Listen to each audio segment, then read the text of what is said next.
So it is really a pleasure to be hosting Jeff Brown this evening. He's a very familiar face, of course, to anyone who watches the NewsHour on PBS, where Jeff has worked for more than 20 years as a senior producer, a senior correspondent, and most recently, chief correspondent for arts, culture, and society. Jeff also is a fine poet, as revealed in his new book, The News, which features a debut collection of his poems.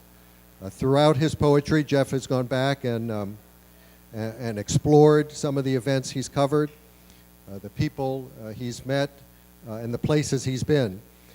He also looks at himself and his family. As a newsman, Jeff has a reputation as a pretty tough-minded guy who sees the world through hard facts, but his poems reveal another side, as someone who views beyond things simply as they appear on the surface, and who, it turns out, has been writing creatively on the side for some time, and apparently without the knowledge of many of his colleagues at PBS. A review in the Washington Post said readers will find in the book, quote, compelling pieces that illustrate Jeff's conviction that poetry can help anyone imagine a wider world.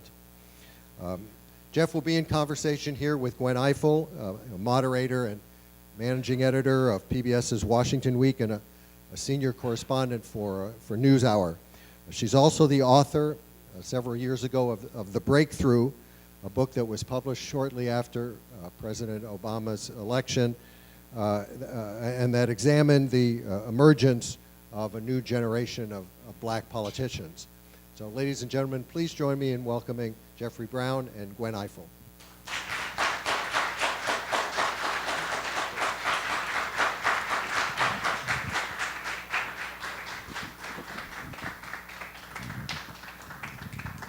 Thank you all for coming out. I'm Jeffrey Brown. She's Gwen Ifill. I know you couldn't tell. But thank you really for coming out on a terrible night. So now I know who my real friends are. Nice to see you. Hello. Hi. This is very strange for us. You have to understand. We usually manage to talk to other people and ask questions of them.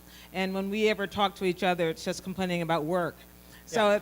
It's kind of fun. So we're going to sit here and do that for now. Yeah. So, can you believe what she said this morning? No. We can actually talk about something even more pleasant. Right. I thought I would just start by reading, since this is poetry, why don't we get right into it?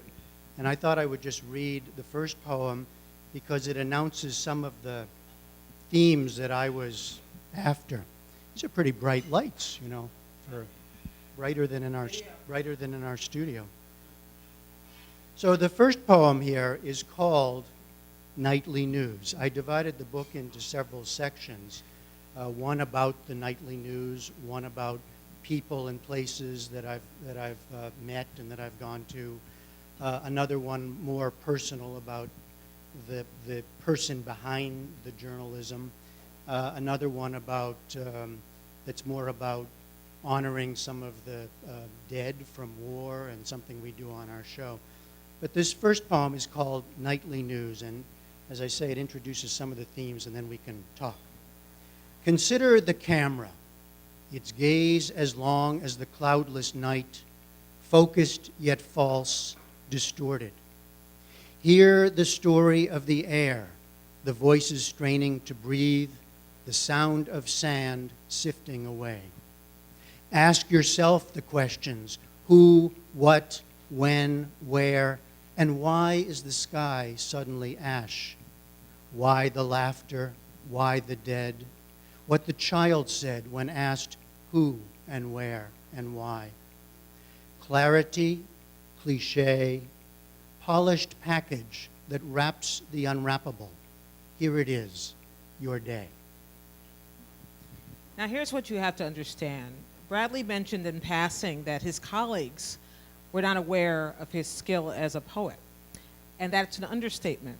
I would say that Jeff and I talk several times a day about various things, life and happiness and his wonderful wife Paula, and his wonderful son Jack, who are here tonight. But we never talk about writing. We talk about writing in terms of what it takes to get something on television.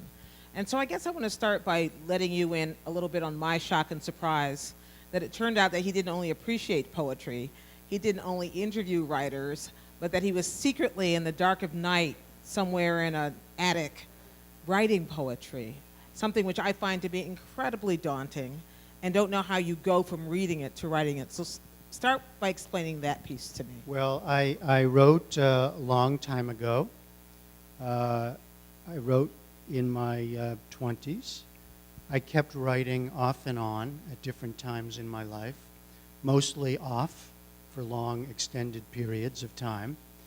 But I kept writing, and I kept taking notes, especially as I would go around to do different stories for the NewsHour. And Ignore those lights. There's something going on. I'm trying, so you can. We have a lighting director at the NewsHour who we know. I mean, we laugh because there's constant fussing around us as we're sitting at the desk, you know, getting the lights right. So we plow on. So I was writing off and on and taking notes as I went. And there was a certain point a few years ago, and the joke at home is that my wife, who's an artist and a professor, left me for about 3 months to go teach abroad. So I was home alone with nothing to do. That you know, makes it a little easier than it was, but I got to spread everything out, you know, on the kitchen table. And somehow that is one thing that helped me logistically, just have everything there when I woke up in the morning and when I went to sleep, and just keep writing and writing and writing. But the more important thing that happened for me was that I realized that I was writing about something. I had never quite put it all together. And I realized that I was writing about my work and my life. That a lot of the poems, such as they were in pieces and some feeling like they were whole, were about that. And I realized that I could put it together in a way that made sense for me, and that therefore might make sense as a book. And it became, in my mind, a book that was, frankly, a book or nothing. I mean, it wasn't that I was going to stop writing, but that it was a book that I could see putting out into the world. And this idea and the title, The News, was there from the very beginning. It just sort of kept me from the beginning, and it kept me going, that I'm writing about the news, I'm writing about what I do in a different voice, with different language. And that's how it started. And once I got going, it actually came very quickly. One of the things that I'm going to ask you all to think about as we're talking is the questions you want to ask, because I think it's just as useful for the writer to hear what you're curious about as it is to talk about what's been, you know, he's been captured inside his head. I wrote a book, and I always found it to be the most daunting thing to do. And part of the reason it was daunting is that I didn't know where to begin. So I went around and interviewed other authors, and none of them knew how to do it either. They all did something different. So I finally went to Jim Lehrer, our old boss, and asked him, how did he do this? Because he turns out like a book a year, right? And I said, how do you do it? And he says, you put your ass in the chair and write every day. Yeah. Is that what you did? Well, that's what I did, actually, morning and not noon, because we're at work at noon, but early morning through late at night. Once I, you know, we work on assignment. We work in the daily news. I mean, we have deadlines. And it was once I sort of got that in my head for writing poetry that this worked. I guess that's who I am, or maybe who you are when you came to writing a book. That it was my assignment to myself that I will write this poem, and then this one, and then this section, and then that section, and then aim with an aim toward a book. And it was the discipline of writing, as I say, from the moment I got up, because everything was sitting there, until I went to sleep, because everything was sitting there. You know, I do interview lots of writers and poets. Some of them are in the audience here. So I get to talk a lot to people about how they write. So I do think a lot about that. I never quite applied it to myself, but I did have a lot of role models about how one does this.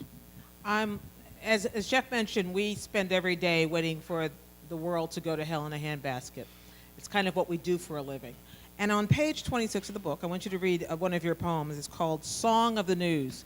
Because for all the poetry that you will read in life, you will seldom read something that's about this very peculiar business that we're involved in. Song of the News. Song of the News. Well, well, I'll read it and then I'll talk about it. Song of the News. What do we see and what do we say? Between what happened and who cares? Between give a damn and what the hell? Between good evening and good day? Car crash, caress, the children at play. All that we see and all that we say. I'm glad you asked me to read that because I'm kind of proud of it because it... We didn't discuss this, by the way. Because it kind of... that one went through many, many iterations, and in the shortest form possible, it kind of captures what I was after. You know, what it is to do the news every day. We sit down in the morning and we say to ourselves, what happened? So I made that, what do we see? And then we say, well, what are we going to do with it? And I made that, what do we say? And then throughout the day, it's, well, what happened and who cares? We have this, editorial meeting every day. And we have, do we give a damn and what the hell? I mean, this is I was trying to find words to express what we do every day and between good evening and good day, because we say good evening every night on the show and we say, thank you for joining us. Things happen, a car crash, a caress, a love, the children at play, all that we see and all that we say. That was the idea. Today we had a discussion about whether we should report Caitlyn Jenner's transformation from a man to a woman. And you know what? We did not. Yeah, thank you. Because there are other places for people to go that kind of information, and Jeffrey and I are very fortunate that we work at a place where we actually get to go a little deeper than whatever the trending topic is of the day, and make some effort to make it smarter and to go deeper and to have a why. So I'm going to ask you to read The Art of the Interview, as much of it as you want. The Art of the 29. Interview on 29. Okay, well, this one takes us inside this process. Weird place that Gwen and I inhabit every night sitting in a TV studio, kind of looking out, sometimes talking to somebody across the desk, more often just talking into a camera. Surrounded by technicians who are our friends, but sort of in a vacuum, even though we know there are 1 million or more people out there watching, we hope. The Art of the Interview. 1. Engaged, open, curious, firm, prepared by all that's come before, no surprises, but ready to be surprised again. So much we don't know, we'll never know. A voice inside your head ticking down the seconds. Ask the question, listen, ask again, expect an answer, listen, then ask again, listen for doubt, resolve, some truth.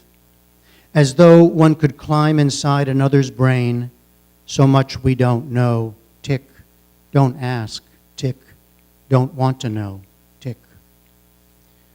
2. Once a man froze, unable to speak.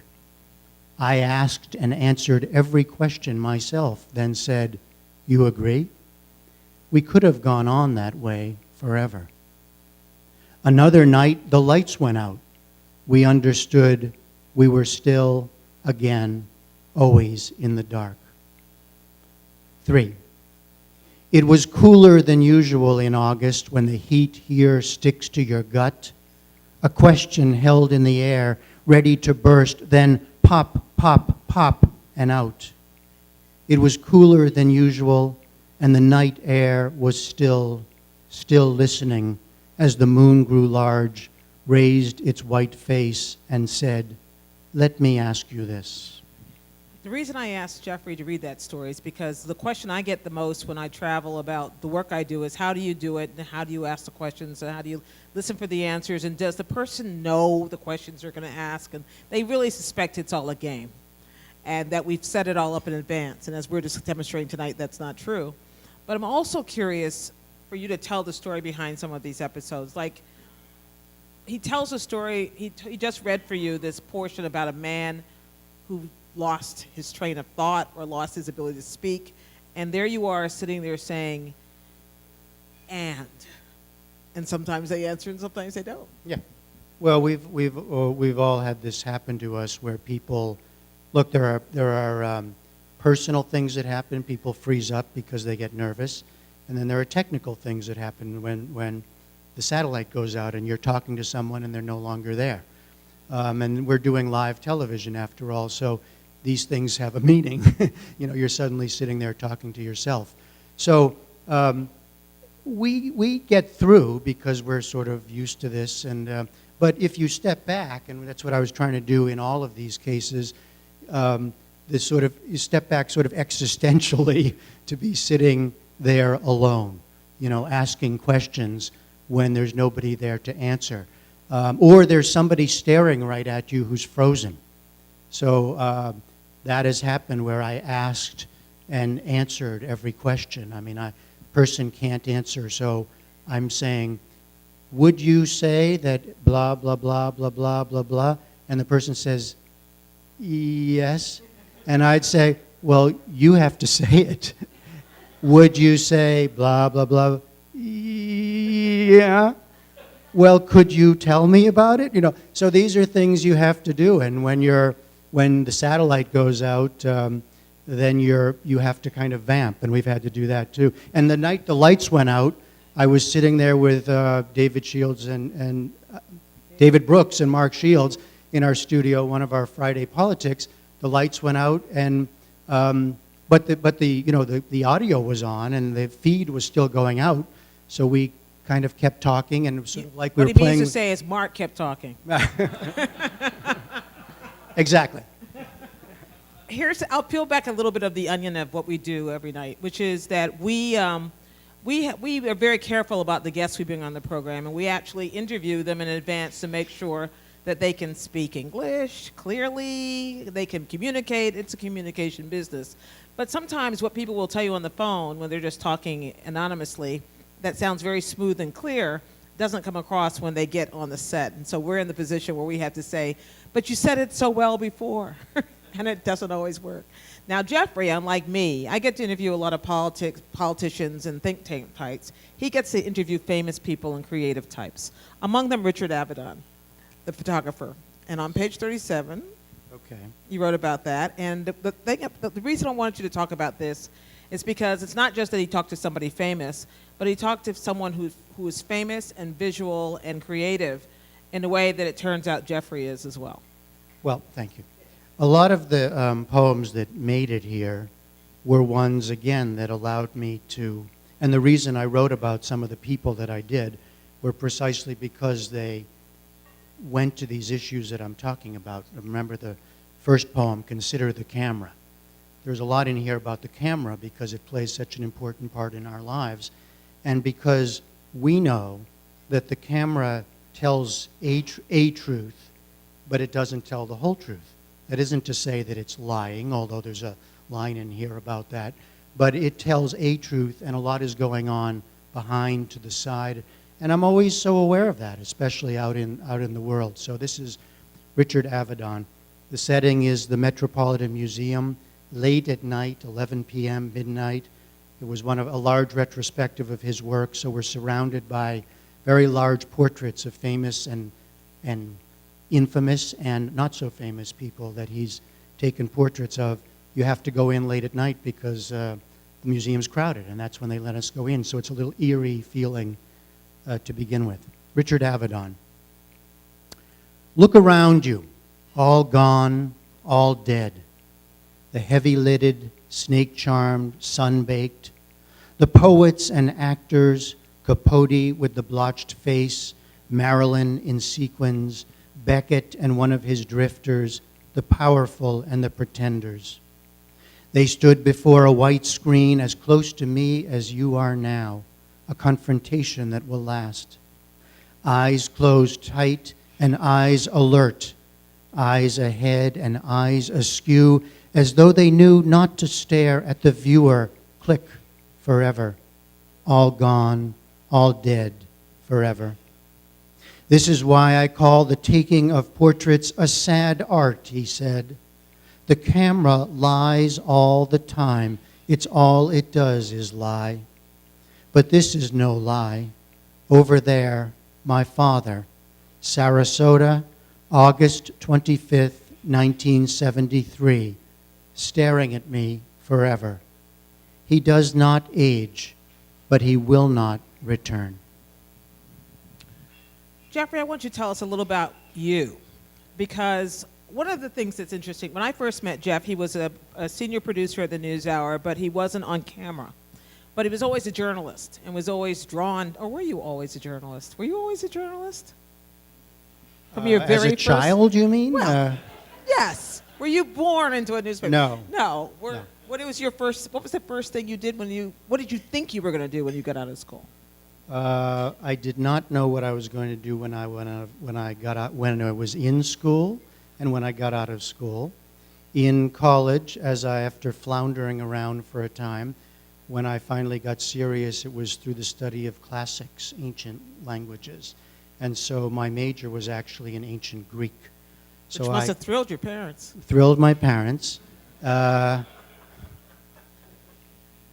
my wife reading Homer in Greek. Now that's as romantic as it gets, I think. So, but that did not lead necessarily to journalism, as you can imagine.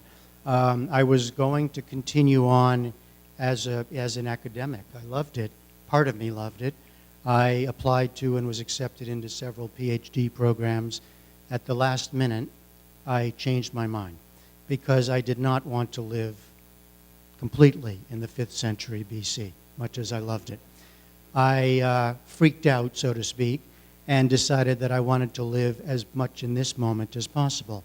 And then I had to figure out how to get there. And that's the first time journalism occurred to me, rather late in the scheme of things. My goal, when I finally came to it, was that my great ambition in life was to be the Supreme Court reporter for the New York Times. So I wanted to be in print. I loved to write. I loved law, for some reason, was my way into journalism.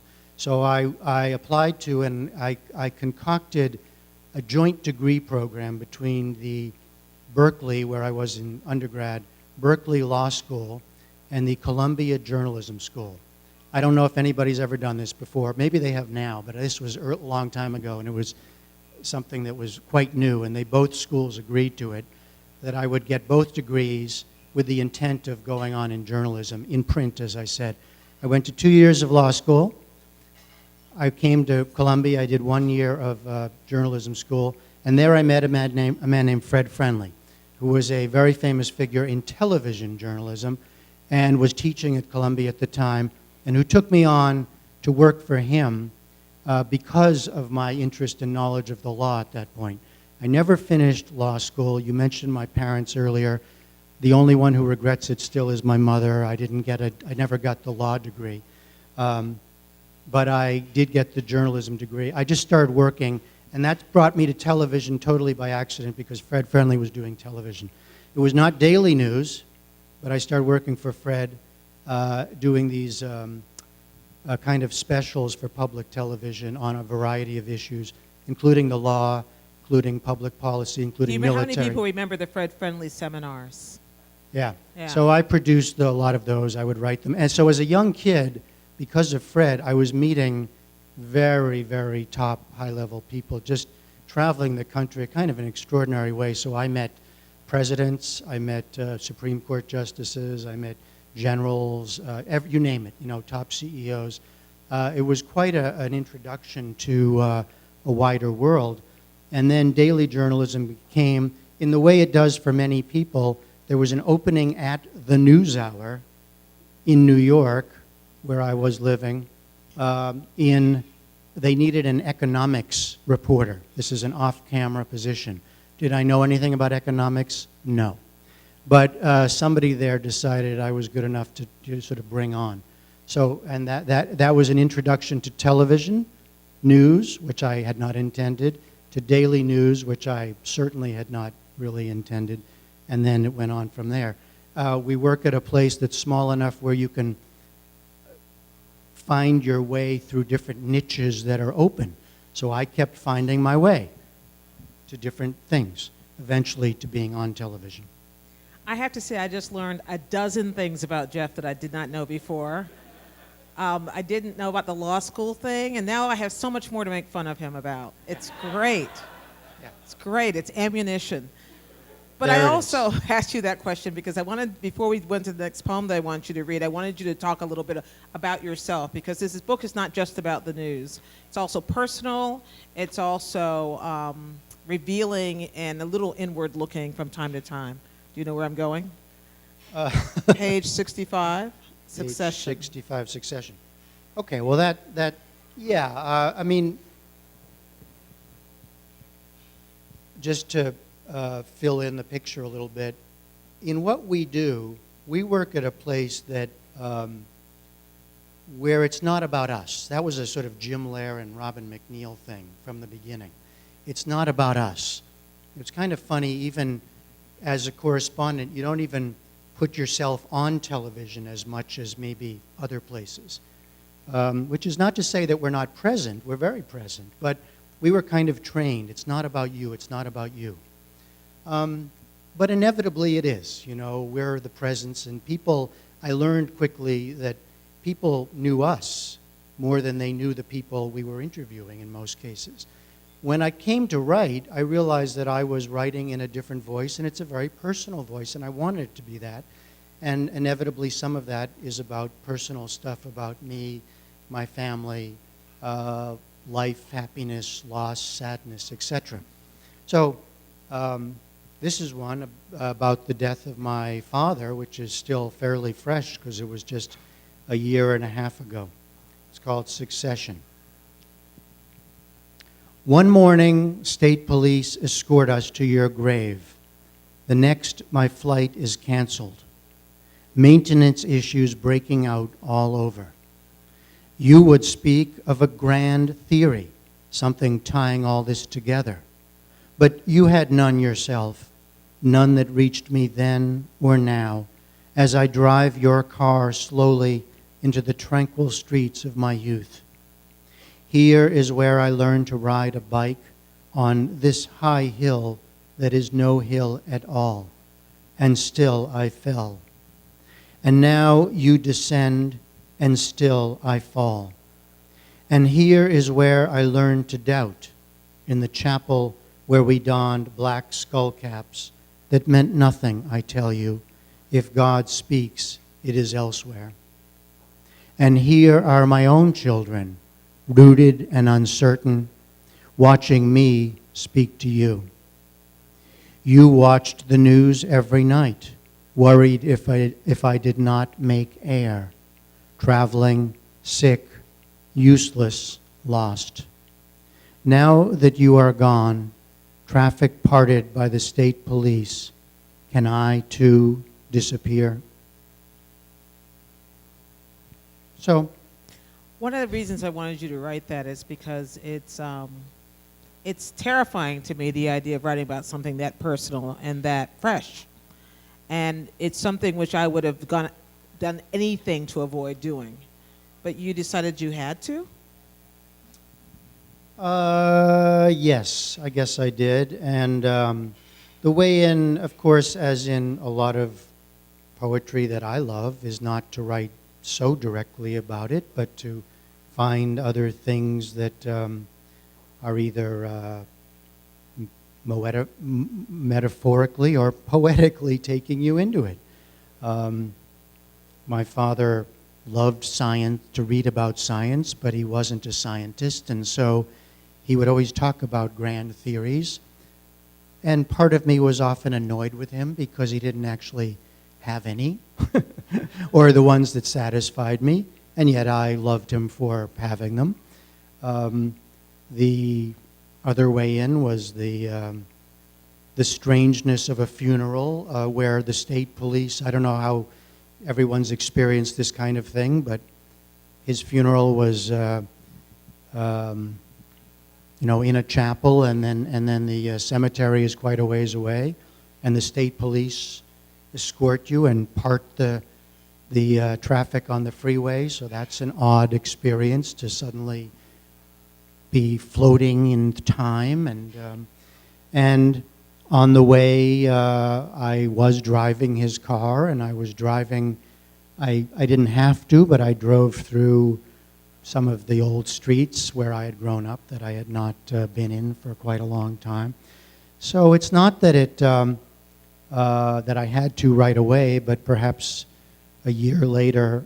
And this is the freshest, I think, of all the things I wrote. Most of these poems about experiences I had were years in the past. This one, for whatever reason, was the freshest, and it came together, so I included it. Robert Pinsky was the first great reader for me. I'd known him a long time. I know a lot of very great poets. I was scared as hell to show it to anybody, but I decided that I would pick one. And I picked him because I'd known him the longest, I guess. And I sent him a bunch of poems and asked him would he take a look. And not only did he take a look, said he'd take a look, but he wrote back with, he gave me the courage, to think there was something there. And then I had some of the greatest experience of all this was actually the editing process of sitting there with him. It was unbelievable to me, to go through line by line and word by word, a kind of process that poets offer to their students, but that I had never really had. And that's how a lot of these changed forms. And he taught me actually how to read my own poems. And this was one of them. He gave me the title, Succession, in this case. I think I called it something about success. It had a different title, but he said he was the one that titled this one Succession, and then of course it had that, so many meanings of me succeeding my father and me looking at the next generation and the succession of so many different things. I'm going to ask you to read only one more poem because I want you all to buy the book. But before I do that, I want to take questions. But before I do that, I want to ask you something.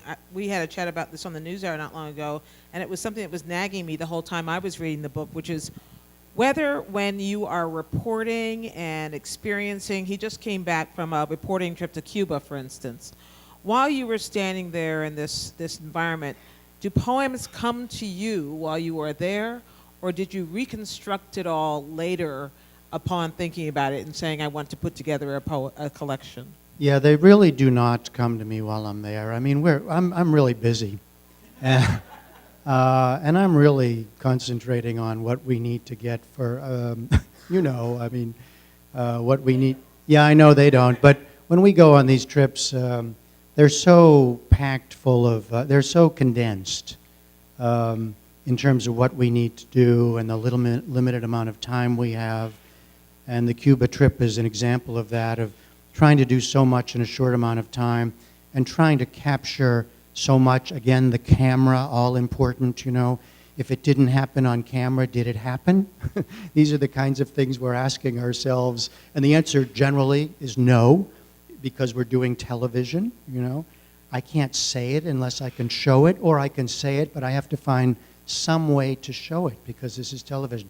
So we're so concentrated on the people we have to interview, the images we have to capture, the stories we're trying to tell, the way the stories lead us in directions we might not have thought, that no, I'm not thinking about this at all. But what I am doing is taking many, many notes. Now, so I have come back with one of those reporter's notebooks that you know. I filled, in this case, from Cuba, like 1.5 of those books. Now, those are mostly intended for me to keep my memory fresh for when I come back and write the scripts for those pieces, which will be on the air next week, by the way, for anyone watching the NewsHour next week. I mean, if all goes well with the news. Theoretically, it'll we be never on know this for week. sure, but that's the plan. So this week I'm writing those things and I'm consulting my notes. What did I want to try to capture, before it's too late, before the moment got away?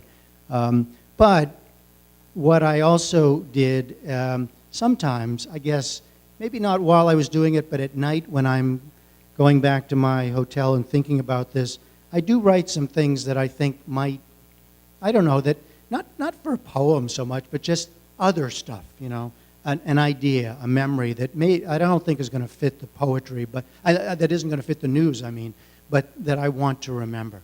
And then some of those, and I also have an extra little notebook that I keep in my back pocket most of the time. Not right now, but that's where I write things that I actually think might become more. You see, I knew it. Yeah. He didn't tell me that before. Yeah. That he kept to himself. So now I'm going to look for the little notebook. Okay, I want one more poem for you to read, because your poem about your father was in its way about grief, but we spend a lot of time in our job talking about the grief of others and the experiences of others, and frankly, that can wear on you, even if you are at arm's length telling the story about terrible things that happen to other people, which is basically our job many days. It still wears on you as a human being. One of the things we do at the NewsHour, we have done actually, fortunately less now because there have been less casualties in our wars abroad. We started something under Jim Lehrer called the Honor Roll, where we would run in silence photographs, hometowns, ages of our service people who died in Iraq and Afghanistan. And some stations around the country we discovered would put sad music under it. We would scold them and say, no music. We wanted people to experience these, sometimes just gazing into the faces of these incredibly young people, and get this full scope of the sacrifice. You have a poem here on page 78 about Marine Lance Corporal N.L. from Iraq, 2004.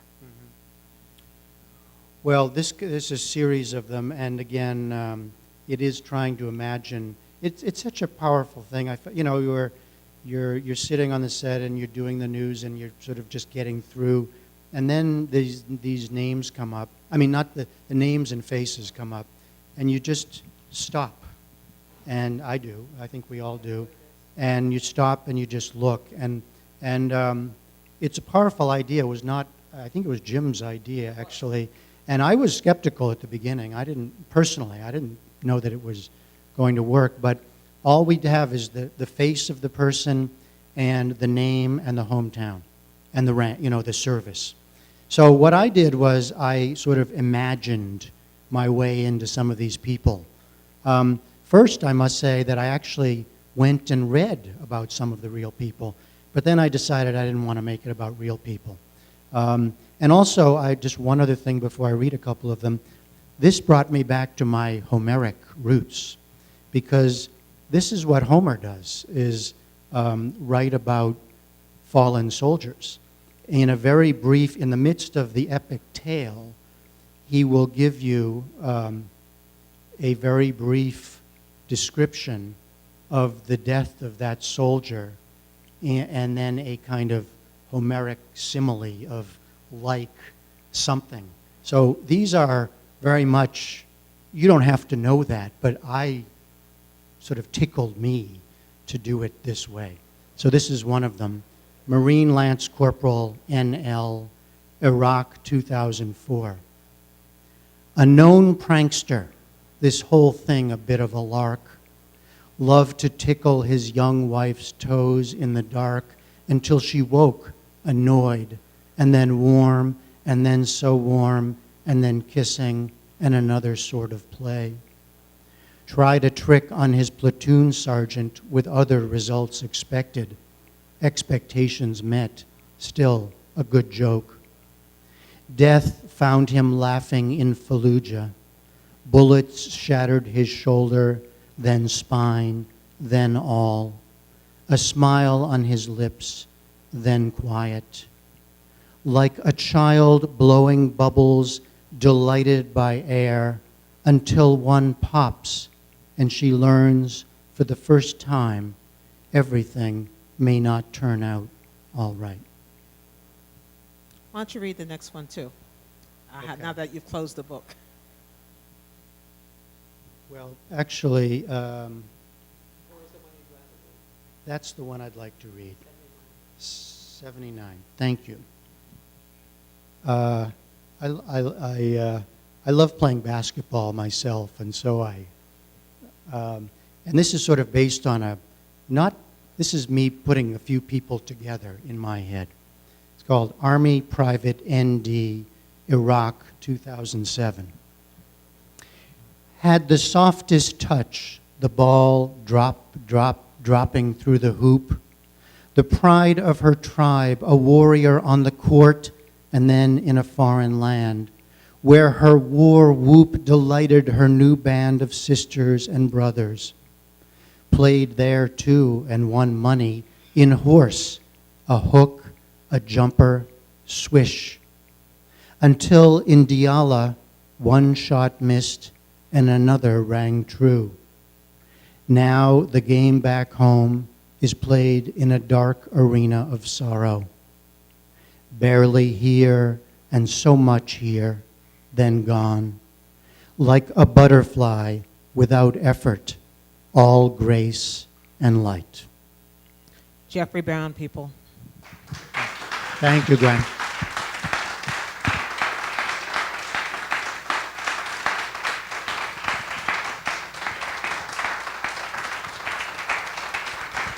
Thank you, thank you.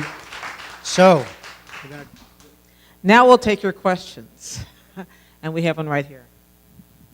So poetry and news both sort of are trying to speak to a truth, but in very different ways. And I was wondering what you sort of think of the tension between trying to tell a story that's objectively true and subjectively true, and how that tension, the convergence and divergence of those two truths interact both in poetry and in news stories.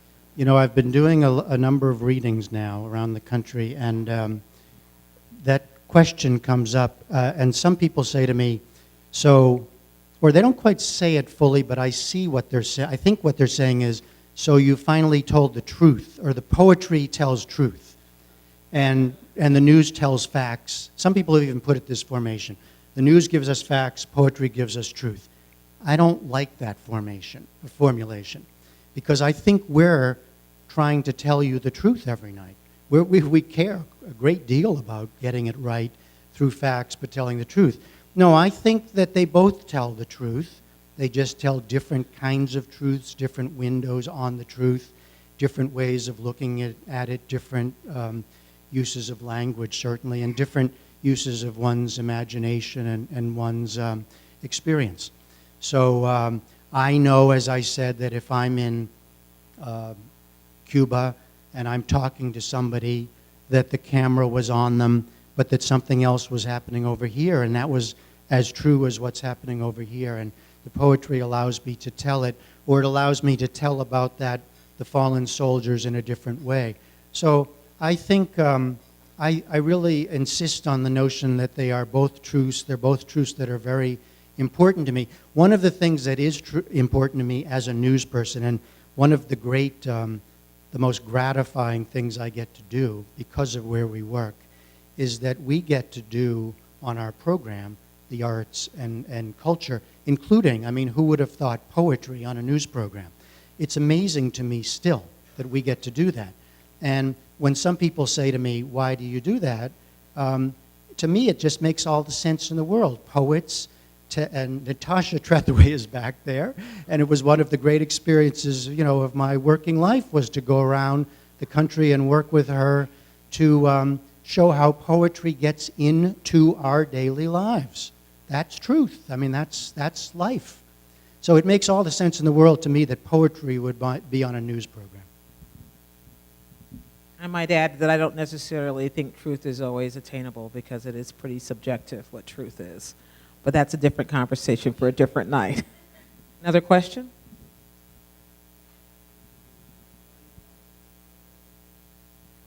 I'll start calling on you by name, by the way, if you don't have questions. Don't put it past me. Hi, my name is Lee. question about how you make decisions about writing or not writing about people who are alive. And do you feel like you need permission to publish about them? Yeah, that's a good question. No, I didn't need permission, I think. Did I? Have I made a big mistake? No, I don't think I need permission, but I'll tell you what was very difficult in this.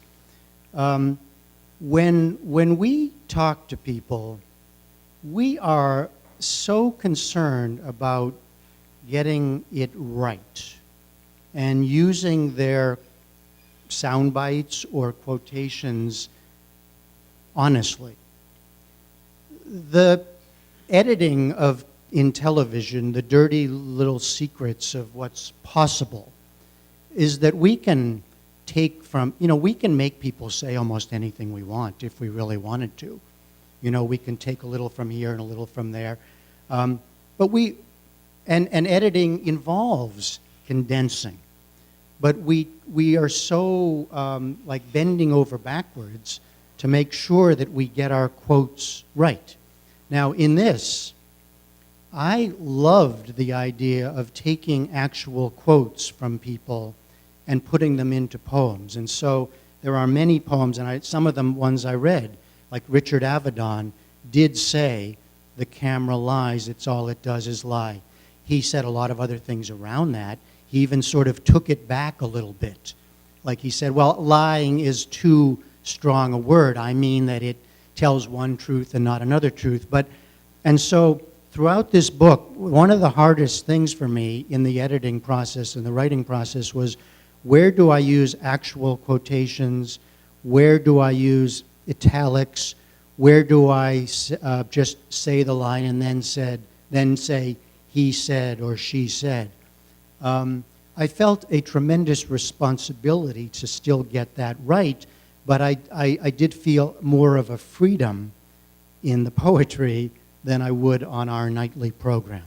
I did not feel that I had to go back and say to Richard Avedon or Philip Roth or Suzanne Farrell, by the way, I'm going to use that interview we did years ago to write a poem about. I thought they might be tickled if they read it. But no, I didn't feel that responsibility, but I certainly felt a responsibility to do something that they would, I hope that they would like. Let me follow up on that, because I wonder if it had been someone who had not agreed to talk to you for television, on the record, for publication, someone who you had a friend, you had a conversation. You and I are talking and I say something that's kind of revealing. Would you have felt the need to come to me? Well, that's a little bit different than the question you answered. I wonder whether it's one thing if someone talks to you knowing that they are being interviewed, but what if they don't?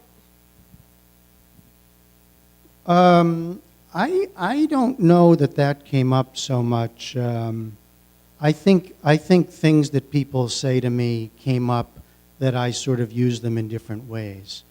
I certainly would be careful about abusing the privilege.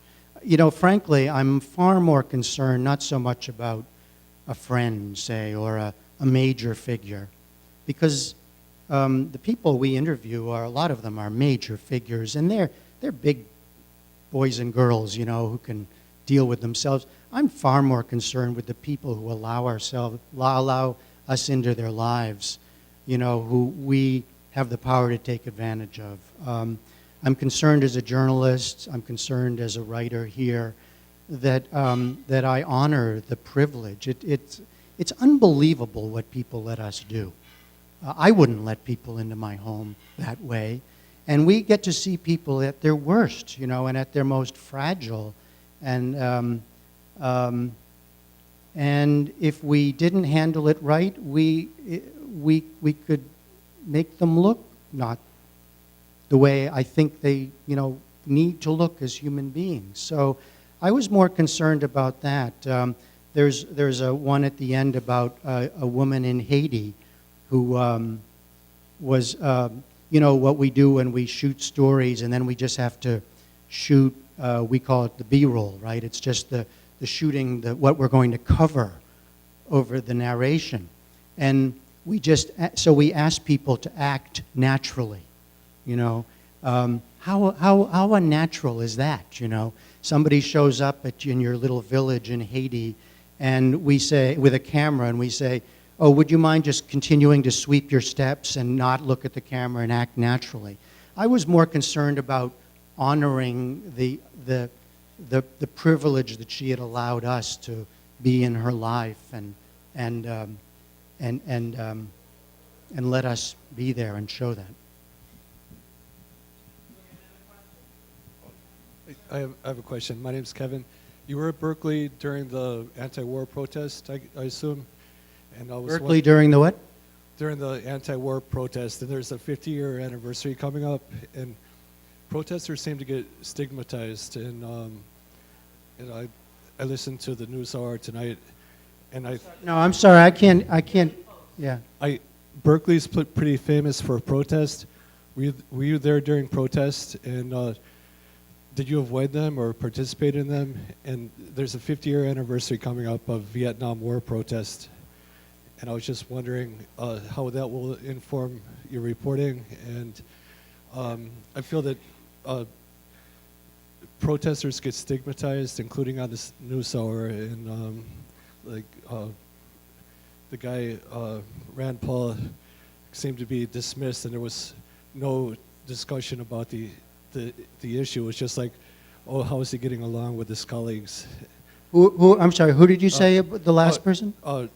Rand Paul. I think. Oh, Rand Paul. I think the protesters get stigmatized generally, and I was just wondering what's the big protest at Berkeley? How will that inform your reporting? Well, I'm pretty old, but I'm not actually that old to have been there for the free speech movement.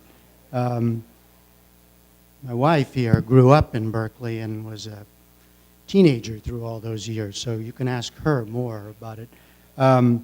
Certainly the culture of protest was part of the experience at Berkeley, and the culture of free speech was important to me there. The question on the NewsHour is, well, you should answer that. How do we think about the news and protest and different voices? If we have one dilemma at the NewsHour is that we're constantly questioned about false equivalencies, which is to say, if you have someone who protests, then we need someone else who says the other side of the story. If you have, someone, we had two sports reporters on the other night about the FIFA scandal, the corruption scandal in professional soccer, and they both just basically said these guys are all scum and they deserve to die. We didn't have the other side of that story. Because sometimes there isn't another side, or it's not accurate to tell the other side. So when we do strive for some balance, we do strive for the understanding that even if it's not a 50-50 debate, there are people with an alternate point of view, and we should hear it because they can affect outcomes. But it's a constant running conversation that we have, and I don't think it'll ever end. Hi, I have a question for Jeff.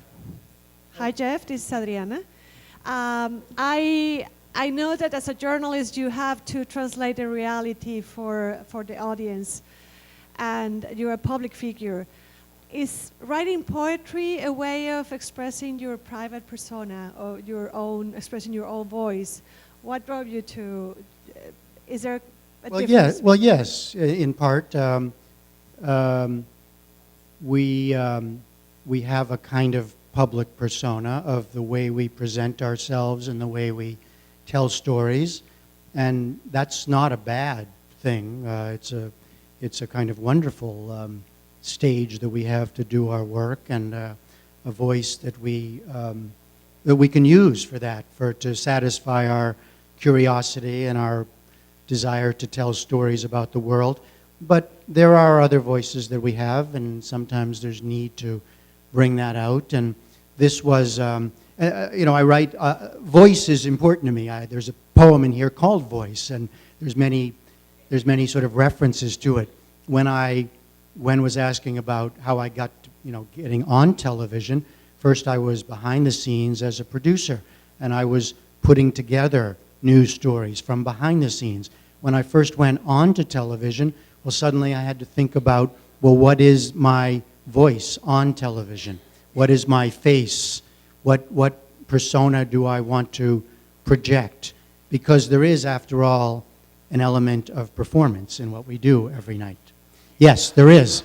And so, actually, I'll tell you, when I travel, I always wait for this. People always come up and they're so they're usually nice, although not always. But when they're not nice, it's still, why didn't you do this or that? But when they want to talk about the show, I always wait for this because they always inevitably say, "Is Gwen Ifill as nice as she seems?" And I say, yes, actually, she is. But it's this question about the persona, that you put on television. Yes, it is us. I mean, that's one of the. I do tell people. I mean, that's a sort of Jim Lehrism. Jim Lehrer is sort of like what you see is what you get. That's true. I mean, that's really who he was and is. And I think that's pretty true about all of us. That it really is us. But it's not the most personal side of us, and there certainly are other sides of us that are, members of families and members of our community or church or whatever, or I undress, I change, I should say, on Thursday night, get out of my suit and put on my basketball clothes and go play basketball. And that's sort of another me, right? Anyway, yes, poetry was a way to have another voice in the world. And I was very conscious of that. And I really liked that. I really did.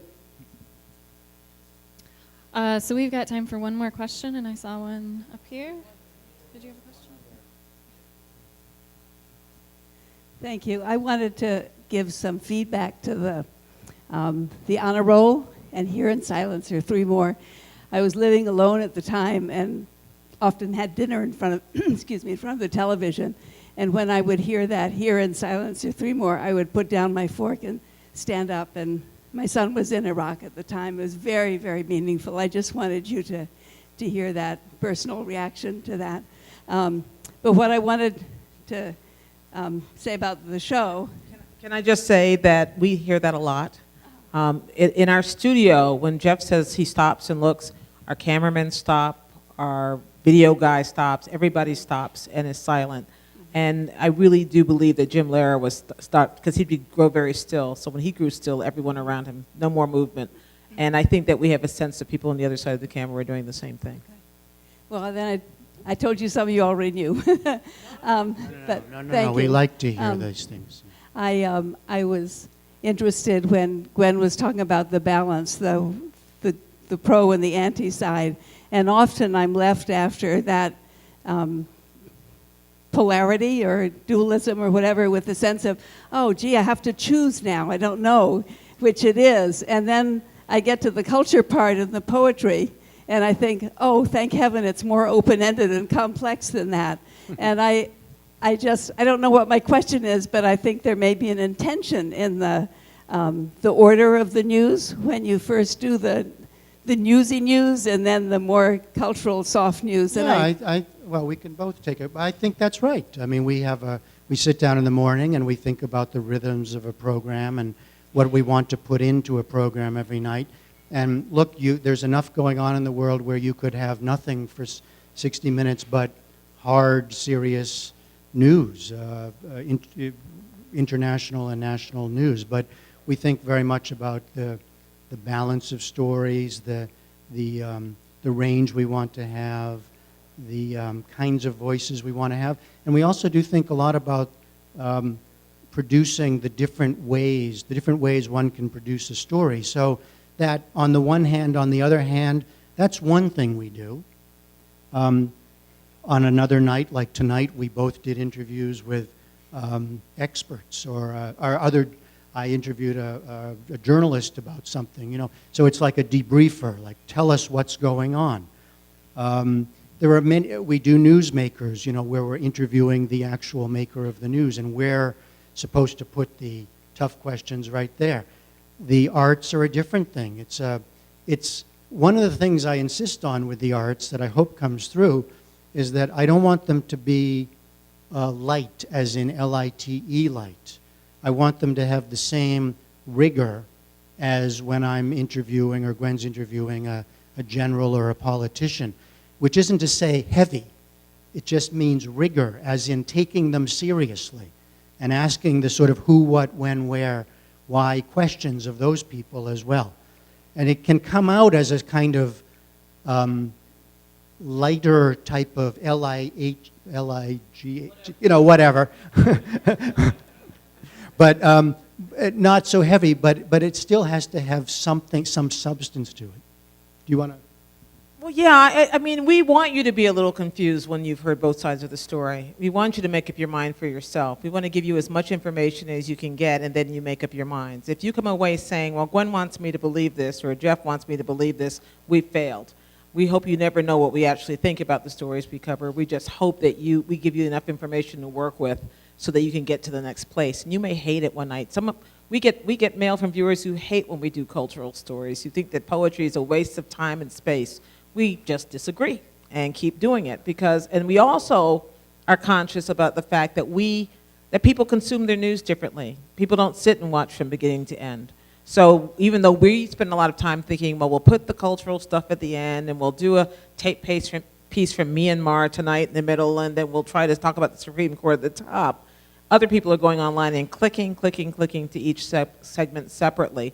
And we are very conscious about trying to reach out to that audience as well. So there's about 8 things going on as we try to figure out what to put in that hour, which, by the way, we haven't said is a gift to have an uninterrupted hour without commercial interruption to tell the news the way we know it can be told. And we know that we occupy a very specific space, which allows us to write poetry.